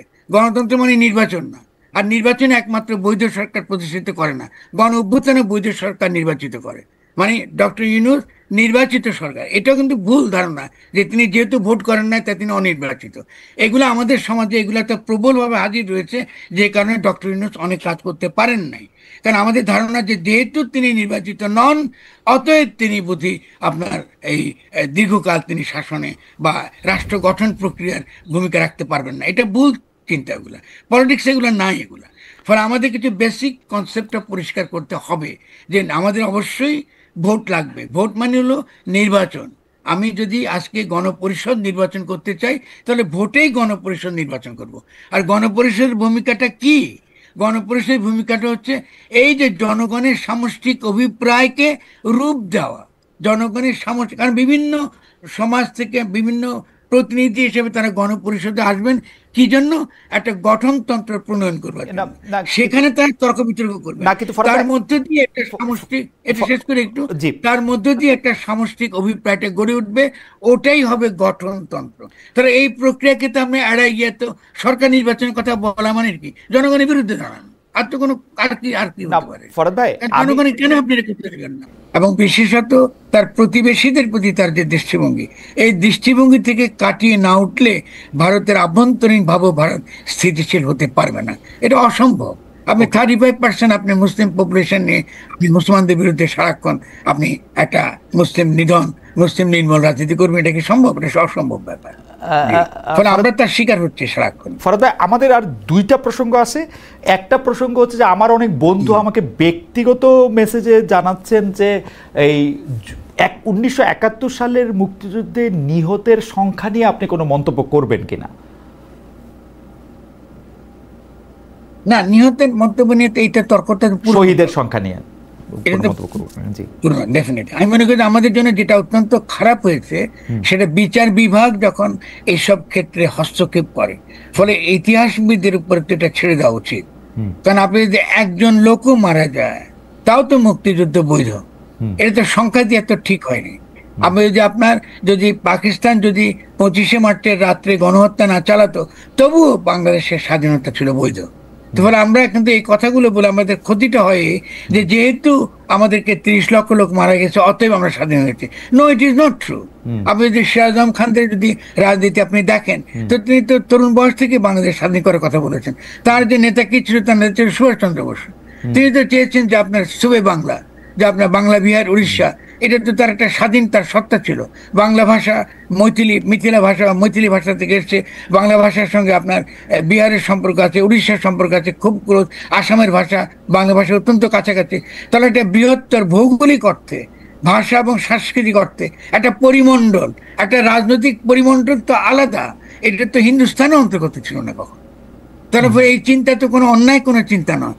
আপনি তো ইংরেজদের মানচিত্র মানতে হবে একদম, এটা তো মানবার তো কোনো বাধ্যবাধকতা আমাদের নাই। তার মানে এই নয় যে কালকে আমরা, একটু বলি খালেদ, তার মানে এই নয় যে কালকে আমরা এই পশ্চিম বাংলাকে, নর্থ ইস্টকে বাংলাদেশের সঙ্গে একত্র করব, এটা আমাদের যুক্তি নয়। আমাদের যুক্তিটা হচ্ছে যে এই যে বৃহত্তর ভূগোল, এই ভূগোলের কথা মনে রেখে আমাদেরকে এই বিশ্ব সভায় যে আন্তর্জাতিক যে পুঁজিতান্ত্রিক ব্যবস্থা, যে গোলকায়ন ব্যবস্থা, এর মধ্যে আমাদের একটা একটা একটা একটা রাজনীতি গড়ে তুলতে হবে। সেই রাজনীতির মধ্যে আমাদের নর্থ ইস্টের সঙ্গে সম্পর্ক ভালো করতে হবে, বিহারের সঙ্গে সম্পর্ক ভালো করতে হবে, উড়িষ্যার সঙ্গে, আসামের সঙ্গে সম্পর্ক ভালো করতে হবে। ফলে সেদিক থেকে এটা খুবই গুরুত্বপূর্ণ বিষয়। তো সংখ্যা নিয়ে আমি কি করবো? সংখ্যা তো ইম্পর্টেন্ট, কারণ আমাদের তো একটা সাংস্কৃতিক ঐতিহ্য আছে। ফরাদ ভাই, এখানে দুইটা প্রসঙ্গ, মানে একজন বলতেছেন যে ঠিক আছে, এটা যা বলা হয়েছে সেইটার মধ্যেই আমরা থাইকা যাই, এটা নিয়ে আর কথা বলার দরকার নাই। আরেকজন বলতেছেন যে আমরা তো যে কোনো সময় যে কোনো কিছু নিয়ে, আরেক গ্রুপ বলতেছেন আর কি, যে কোনো সময় নিয়ে এটা কথা বলতে পারে। আপনি কোনটা মনে করেন, যে এটা কি আসলে যেখানে এটা এই অবস্থা আছে থাইকা যাওয়া ঠিক হয়েছে, নাকি 2000 অভিযোগ পড়ছে, একটা গবেষণাপত্রে দেখা গেছে যে 2000 জনের ব্যাপারে অভিযোগ পড়ছে, যেটাকে আবার অনেকে মনে করছেন যে উনি বলছেন 2000 লোকই মারা গেছেন, এইটা ঠিক আছে? মানে কোনটা আপনি ঠিক মনে করেন? আমি মনে করি যে আপনি যারা ইতিহাস চর্চা করেন, এই ক্ষেত্রে যাদের বিশেষজ্ঞতা রয়েছে আলাদা, এটা তাদের উপর ছেড়ে দেওয়া উচিত। এটা আদালতের বিষয় নয়। আর এটা নিয়ে আমাদের এখন, আপনার ধরুন এই 2025 সালে এইটা একটা তর্ক করাটা আসলে দরকার নেই। আমি মনে করি যে পিনাকি যে প্রশ্নটা তুলেছে সেই প্রশ্নটা অন্য অর্থে এটা তাৎপর্য আছে, যে এটা তো ইস্যু একটা। আপনি যে জাস্ট একমাত্র সংখ্যা দিয়ে যেভাবে একটা বাঙালির চেতনা আপনি গড়ে তুলেছেন, যে পাকিস্তানের প্রতি আপনি যে নেতিবাচক একটা ধারণা আপনি গড়ে তুলেছেন, এটা তো ঠিক না। কারণ আপনি খেয়াল করেন বাঙালি জাতিবাদীরা যে তত্ত্বটা বারবারই দিয়েছে যে এটা একটা রেসিস্ট যুদ্ধ ছিল, পাঞ্জাবি বনাম বাঙালি। ফলে জাতিবাদীর কাল পর্ব আমাদেরকে কাটিয়ে আসতে হবে। আমরা এখন জাতিবাদীর যুগে বাস করি না। এখন আমরা একটা বিশ্ব পুঁজিতান্ত্রিক ব্যবস্থার মধ্যে বাস করছি। আমাদেরকে একটা রাজনৈতিক জনগোষ্ঠী হিসেবে আমাদের গড়ে উঠতে হবে। ফরাদ ভাই, আপনি নিশ্চয়ই লক্ষ্য করছেন যে আলোচনাটা খালি সংখ্যায় নাই, কিন্তু আলোচনাটা এমনও আছে যে পশ্চিম পাকিস্তান পূর্ব পাকিস্তানকে আসলে ততটা শোষণও করে নাই। ভারত বিভিন্নভাবে গ্যাঞ্জাম ট্যাঞ্জাম লাগায় এই দেশটা, মানে নানা ধরনের আলাপ আলোচনায় আছে। মানে আমাকে তরুণরা প্রশ্ন করে যে এই ব্যাপারটা, এটা আমি কি জানি, আমি আমার মতো করে আমারটা আমি বলতে চাই যে আমি মনে করি 1971 মুক্তিযুদ্ধ, বাংলাদেশের স্বাধীন হওয়া, এটা আমার কাছে খুবই গুরুত্বপূর্ণ, বোধহয় সবচেয়ে গুরুত্বপূর্ণ ঘটনা। কিন্তু কারো কারো কাছে মনে হয় যে পুরোটাই ষড়যন্ত্র। কোনো লোকজন বলতে থাকে পুরোটা ষড়যন্ত্র, বা না হইলে আরো ভালো হইতো, একটা কনফ্রন্টেশন এখনো হইতে পারে কিনা। আপনি এটা নিয়ে কি একদিন বলবেন কিনা? আমাদের শেষ প্রসঙ্গে আমাদের যাবো আর কি, আপনি এটা বললে। হ্যাঁ, না, এটা আমি বলেছি। আমি এত সময় কম, তো এত ব্যাখ্যা করতে পারবো না। আমি কুইকলি দুইটা কথা আপনাকে বলি। প্রথম কথাটা হচ্ছে যে এই যে বাংলাদেশের যে তার যে ভাষিক এবং সাংস্কৃতিক তার যে নিজের পরিচয় সন্ধানের যে চেষ্টা, এটাকে রক্ষা করার যে চেষ্টা, এটাকে আমি ইতিবাচক মনে করি। এবং 71 মুক্তিযুদ্ধ নেগোসিয়েবল না, এটা নেগোসিয়েট করার কিছু নাই। এটা ভেরি ক্লিয়ার। ওকে, সেকেন্ডলি হচ্ছে যে আমরা, তার মানে এই নয় যে আমরা ইতিহাসে ফিরে যাব না। আমরা ইতিহাসে বুঝবো যে কেন 71 মুক্তিযুদ্ধটা হলো এবং কি করে যুদ্ধের মধ্যে দিয়ে আমাদের চেতনাটা একটা একটা আমরা একটা একটা আমরা একটা ভাষার প্রতি, আমার আমার সংস্কৃতির প্রতি, আমার বিশেষ ধরনের আমার একটা কমিটমেন্ট, আমার আত্মার সঙ্গে এটা যুক্ত হয়ে গেছে।